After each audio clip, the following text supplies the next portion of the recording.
माझे नाव स्मिता महेंद्र कीर्तने आणि फ्रेझन रॉयल्स कंपनीमध्ये काम करत असताना इन्व्हिटेशन कसं द्यायचं याबद्दल काही पॉइंट्स मी तुम्हाला शेअर करणार आहे। पण त्याआधी आपण जर बघाल तर 1997 पासून भारतामध्ये नेटवर्क मार्केटिंगला सुरुवात झाली, पण या 25 ते 30 वर्षामध्ये तुम्ही जर बघाल तर हा एक असा विषय आहे की ज्याच्यामध्ये लाखो लोकांनी करोडो रुपये कमवलेले आहेत। पण नेटवर्क मार्केटिंग मध्ये या टाइमामध्ये अशा काही कंपन्या येऊन गेल्या ज्यांनी लोकांना लुटलंय, लुबाडलंय आणि अशा कंपन्या बंदही झाल्या। त्यामुळे नेटवर्क मार्केटिंग बद्दलचा जो आदर लोकांच्या मनात होता तो आता राहिलेला नाहीये। म्हणजे लोक घाबरतात की असंही काही होऊ शकतो। एक निगेटिव्ह फीडबॅक लोकांमध्ये राहिलेला आहे अशा काही कंपन्यांमुळे।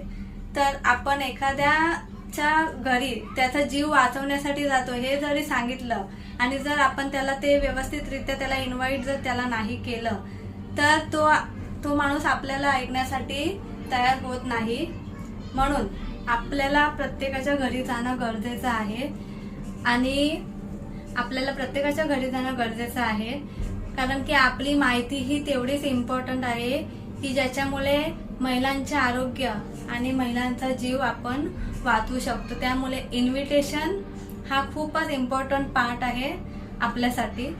तर मी आता तुम्हाला इन्व्हिटेशनचा जो भाग आहे त्याच्यामध्ये इन्व्हिटेशन करण्याआधीची काही काळजी आहे ती मी तुम्हाला शेअर करते। इन्व्हिटेशन घेण्याआधीचे काही पॉइंट्स मी तुम्हाला सांगते।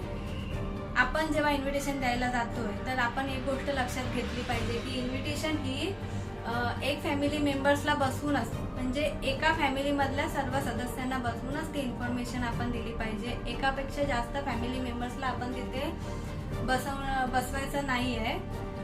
पण एक फॅमिली मेंबर्स मधले सगळे सदस्य तिथे असणं गरजेचं आहे। एकापेक्षा जास्त फॅमिली तिथे बसवायचे नाहीये। दुसरी गोष्ट म्हणजे फॅमिली मेंबर्सला जेव्हा आपण डेमो देतो तो फॅमिलीच्या त्यांच्या स्वतःच्या घरीच झाला पाहिजे।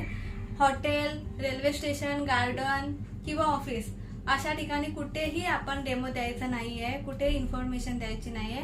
ती प्रॉपर त्यांच्या घरी बसूनच तो डेमो झाला पाहिजे। नंतर अपॉइंटमेंट जी आपण घ्यायची आहे ती कमीत कमी 1 दिवस अगोदर घेणं खूप इम्पॉर्टंट आहे, कारण की आपल्याला आपल्या अपलाईन लीडरचा टाइम पण भेटणं खूप इम्पॉर्टंट आहे। जर अपलाईन लीडर अवेलेबल असतील तरच आपली अपॉइंटमेंट सक्सेसफुल होऊ शकते। म्हणून अपलाईन लीडरचा जो टाइम आहे तो आपण अगोदरच घेऊन ठेवावा। नंतरची खूपच इम्पॉर्टंट गोष्ट, जर आपण एखाद्या एरियामध्ये जातोय तर त्या ठिकाणी कमीत कमी 2 ते 3 अपॉइंटमेंट घेण्याचा प्रयत्न करावा, जेणेकरून त्याने आपला टाइम आणि आपली मेहनत ही वाचवू शकते। तर इन्व्हिटेशनचे काही पॉइंट्स मी तुम्हाला आता सांगितले, पण इन्व्हिटेशन कसं द्यायचं हे मी तुम्हाला आता शेअर करणार आहे। इन्व्हिटेशन द्यायचं झालं तर जर आपण एखाद्या ठिकाणी जर आपल्याला उद्याला जायचं आहे तर आपण तिथे कॉल करून त्यांना असंही सांगू शकतो की उद्या मी तिकडेच येणार आहे, तर येतोय त्या साईडला तर तुला मी उद्या भेटून जाणार।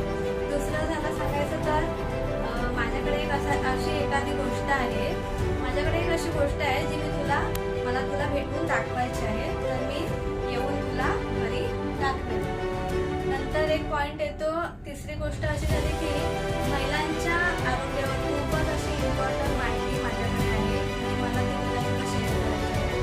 तर उद्यासाठी मला टाइम दे, मी तुला घरी येऊन शेअर करेन। फोनवर मी तुला ती गोष्ट नाही सांगू शकत आणि फोनवर कोणतीही गोष्ट आपण त्याला सांगायची नाहीये, ते एक सस्पेन्सच ठेवायचं आहे। जर एखाद्या घरामध्ये कोणताही आजार असेल तर त्या आजारावर पण आपण बोलू शकतो की मला त्या आजाराच्या नावाने की त्या आजारावर माझ्याकडे काही इन्फॉर्मेशन आहे, ते मी तुला सांगायचं आहे मला, तर मी तिथे येऊन तुला ही गोष्ट शेअर करेन। तर इन्व्हिटेशन हा खूप इम्पॉर्टंट पार्ट आहे फ्रेझन रॉयल्स मध्ये। Thank you so much.